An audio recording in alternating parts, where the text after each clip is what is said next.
talking to Coach Ray. Coach Ray, hard day at practice. Got a lot of kids still fighting for some spots on the team. Talk about the practice today and how it went. We had a good practice today. First day in pads wasn't so good. It was really hot that day. Heat got to us, and like I've been saying all summer, we're young, bad young, and really right now we're just trying to get used to practicing like a varsity team. And we do have a lot of spots still open. We're still trying to figure out who's going to be where. But I tell you this now, we got a group of kids that are working as hard as I've ever had working around, and good things are going to happen at some point to this team. All right, Coach, you did get hit pretty hard by graduation last year. The type of athletes that graduated from Bruce wasn't the type you can just replace with anyone. Talk about the graduating class from last year and how that affects the team this year. Oh, it does. I mean, we so many seniors that was on the team that had fought through the ranks as sophomores and juniors, and a very talented group. You can't replace kids like Curtis Lyons or Richard Freeland or Marcel Gaston or Dustin Carr, Marcus Ingram, Tyler Hall. I mean, those are kids that had been out here, and Jacob Samuel that fought through it and were great players. And we're replacing them with 9th and 10th graders, so that's really tough. But like I said, this group's been working hard. They have all summer and continuing now into camp, and they're very talented. They just got to grow up. They hadn't been in a varsity game, and they got to get in that game, understand what it's going to be like when they get in that game. It's nothing like they've been in before, and go from there. And then I think before long, we're going to have people talking about Zay Armstrong and Shaq Bush, just like they did about Curtis and Richard and Davis and Reed at quarterback. Whoever steps up and takes over, in a year or so, they're going to be talking about them as being great quarterbacks, because they're going to be great quarterbacks. They just got to get that experience. And Wally Maddox will be talked about like Dustin Carr was. He's going to be a big, strong kid that's going to dominate folks like Dustin did. And Mingo, Gerard Mingo at linebacker will be just as good, if not better, than Jacob when he gets some experience and gets some age. So right now we got a bunch of kids that nobody knows about. They don't know their names, and give them a couple of games, 3 games experience, a year, whatever it's going to take, and they're going to be talked about just like these guys that left the block. All right, Coach, let's talk about the offense first. Let's start with the quarterback positions. I know during the summer you were looking at 2 different options there. How are the things looking at the quarterback spot? Well, it's still up in the air. We still trying to figure out who's going to be the guy. They're trying to figure out who's going to be the guy. Each one of them bring a different thing to the table. Reed has a little bit experience from playing JV last year. Davis brings in, a better arm, a stronger arm.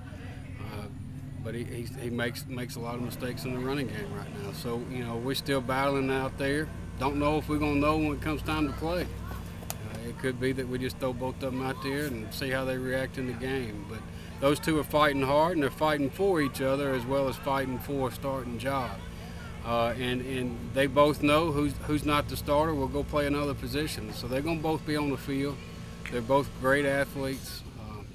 They fighting it out right now, working hard every day, and that's all we can ask out of them, And at some point, one of them is going to emerge as a starter, and we'll go from there.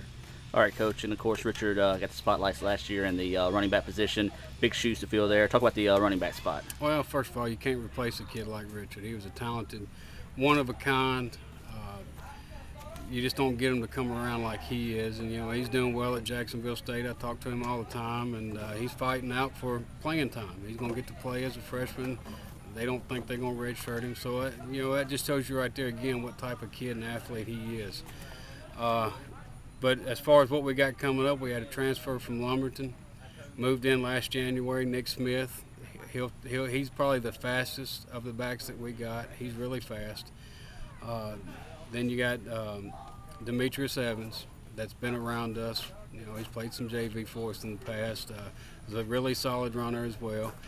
Zay Armstrong is a 9th grader. He's going to get some time at getting the ball in his hands as well. He's a special kind of guy like Richard. He's going to be that kind of guy, as well as Meade and as Nick as well. D'Angelo Poindexter, another kid that has kind of come up through the ranks in JV. He'll be a junior and he'll get his touches and his chance. you know, what we got right now is not one guy that's head above everybody else. We just got 4 or 5 really good backs. And, you know, I hope they're not selfish because they're not going to get a lot of carries. You know, they all want to spread it around. A perfect game for us right now, each one of them getting about 10 carries, you know, and we're just going to kind of go like that. And when a guy steps in and takes over a game, he'll get more carries, you know. Be kind of one of them deals as we go along. Hey, Coach, I'm pretty sure it's the same situation with your receivers as well.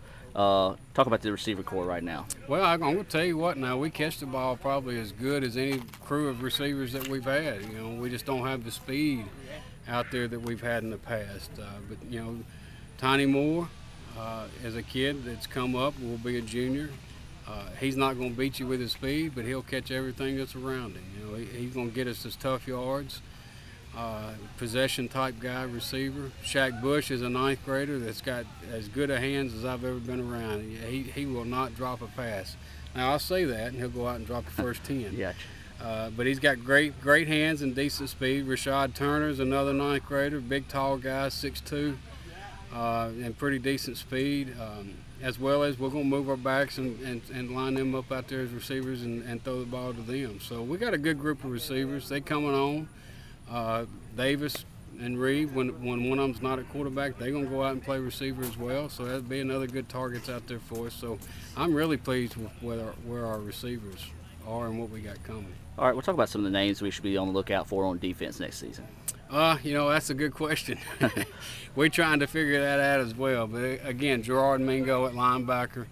He's a 9th grader again. But he's a big 9th grader. He's 6 foot, about 210. He's going to be a good one for us. Scott Cotton at defensive tackle is going to be another good one for us. Justin Green at defensive end.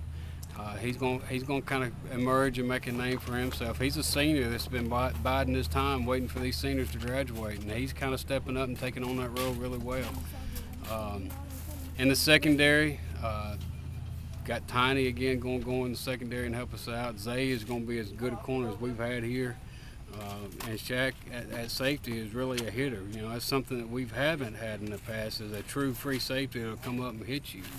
And Shaq has proven that he'll do that. So we just kind of waiting back and seeing who those stars are going to be as well. You know, a bunch of young kids out there that's just fighting and trying to learn the system and love to hit. And when you got kids that love to hit and they work hard, good things are going to happen.